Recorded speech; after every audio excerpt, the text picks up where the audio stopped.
Hi, I'm Ryan Moore from OptiMiser, and this is going to be a quick video on rebates and financing in the OptiMiser residential field audit software. So in OptiMiser, all of your rebates and incentives and financing are going to be handled on the improvements costs table.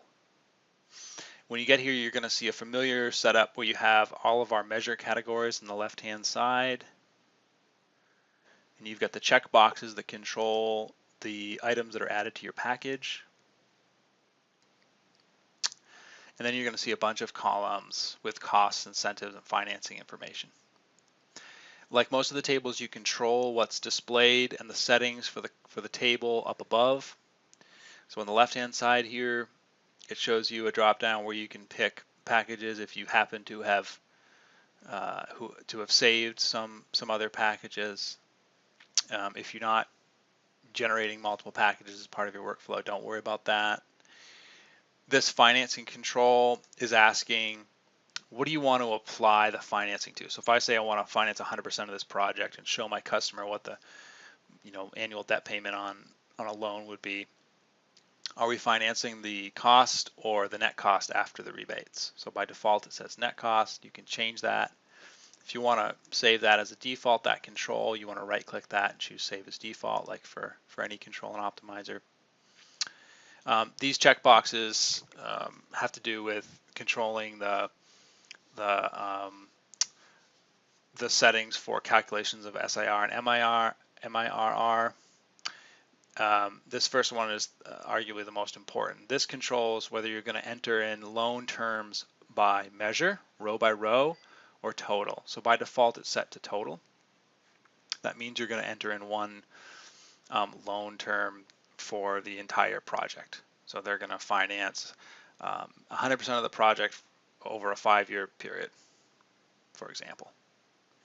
If you uncheck that, then you'll see it gives you row by row green cells. So you can put in, I'm going to finance the attic 100%, but they're only going to finance 10% of the air sealing, for example. So I'm going to leave that set on total for now. And then on the right-hand side, you have column selectors where you can mess around with, and you can see how it shows you different things. Row selectors, you can have the energy improvements, just the selected ones, or the added items down below. Those are items that add cost to the package, but they don't add any efficiency, any savings.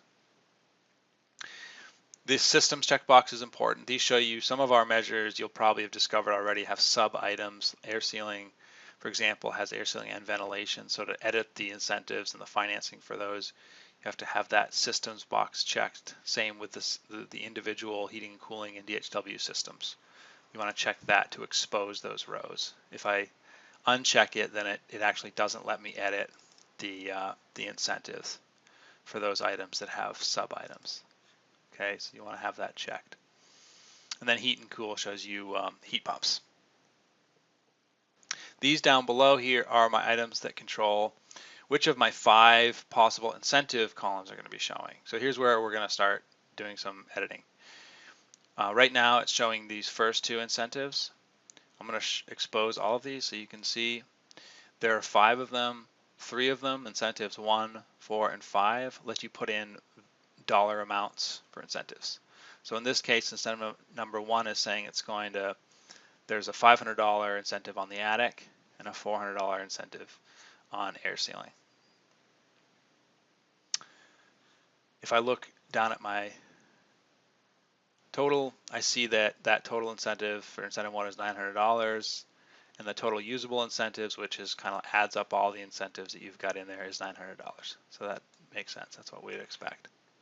Incentives 2 and 3 allow you to use a percentage, to put in a percent number to calculate incentives. And you can either do that for the entire project by putting a number in up at the top here. So if I put in 10, then it's going to give me 10 all the way down.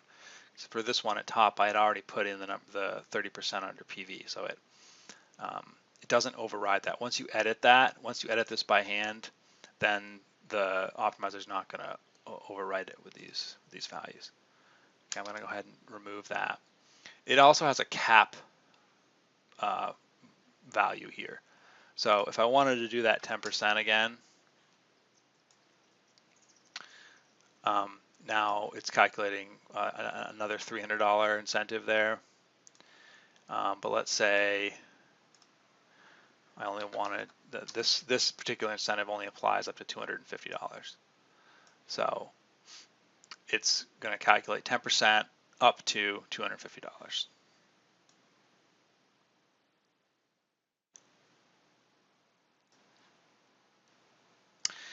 Because I have both of those selected, they're additive. So total usable incentives is going to be the sum of incentive 1 and incentive 2, and I could keep adding more. These checkboxes also control what's going to show up on the proposal as well. So here we have incentive 1, incentive 2. I've got the checkboxes checked for 3, 4, and 5 as well, so it's going to show up down here. So if I'm not going to use those, I might just uncheck those. And then when I go to the proposal, it just shows me my incentive 1, incentive 2. Okay, so that's incentives. You can enter them again as dollar amounts or as percent amounts. You can optionally include a cap if you want. So what about financing? Okay, so financing, you can control the length of the financing term, the loan term, and you can control how much of the cost is going to be financed, cost or net cost, again, depending on how you set this control up here. You can either do that measure by measure, or you can do that in total. So the way I have it set up right now, I have the total checkbox checked, which means down below, I have a couple green cells. Right now it's set, this is saying that the customer is going to be financing 100% of the net cost. Therefore, the loan amount is equal to the net cost over 5 years, and that's their annual debt payment right here. So if I said they only want to finance 80% over 10 years, I could say the loan term is 10, and they're going to finance 80% of that net cost. So there's their new loan amount, their new annual debt payment, and that gets factored into the internal rate of return. So what does it look like if I do it row by row? So if I turn that off, now I get similar things, a loan term and a debt ratio for each item. So they could finance 100% of the attic over 10 years, but they're only going to they're going to do the 10 years for the air sealing, but only going to finance 50% of it. And you could go down and do that for each one. So once you're satisfied with, you have a default set of incentive parameters and financing parameters set up, what you want to do is save the table. This is true for other tables as well, like the custom table where you put in custom descriptions of measures. And that's going to save it as a default for your future projects. So when you load up, you'll have that those default parameters set in there. So you're going to just click OK.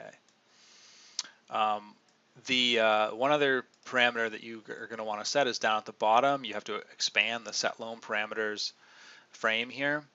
You can ignore the terms here because it gets overridden by the terms that you put in the table directly.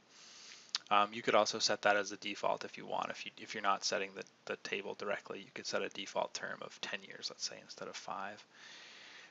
The nominal rate is the rate that is going to be used by all of this. We only have one rate control. So whether you're doing different financing for each measure or one financing package for the project, then you're only going to be using this one rate. Now, if you're generating multiple packages, you can change this in between package generation. So you could say, I'm going to put in, I have some financing that's 3.99%. You get your package set up. You go to the package generator and you save that package. And then you have some other financing that's at 5.9%. Maybe you change the other things, the amount that's financed and the length of the financing term or whatever. You go back to the packages table. and say, I want to save this as package 2. And then you see here the SIRs are a little different, and the payback here is a little different.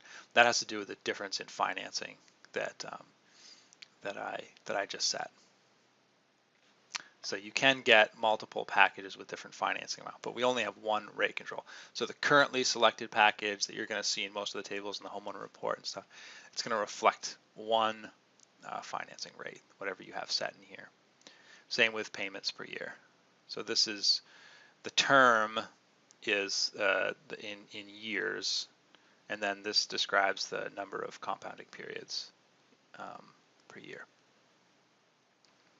And then if you really want to get technical, you can mess with the discount rate and inflation rate. Those don't have so much to do with financing, more to do with operations and maintenance costs, and an internal rate of return and that kind of thing. Thanks for listening, and if you have any questions, please contact us at support@optimizerenergy.com.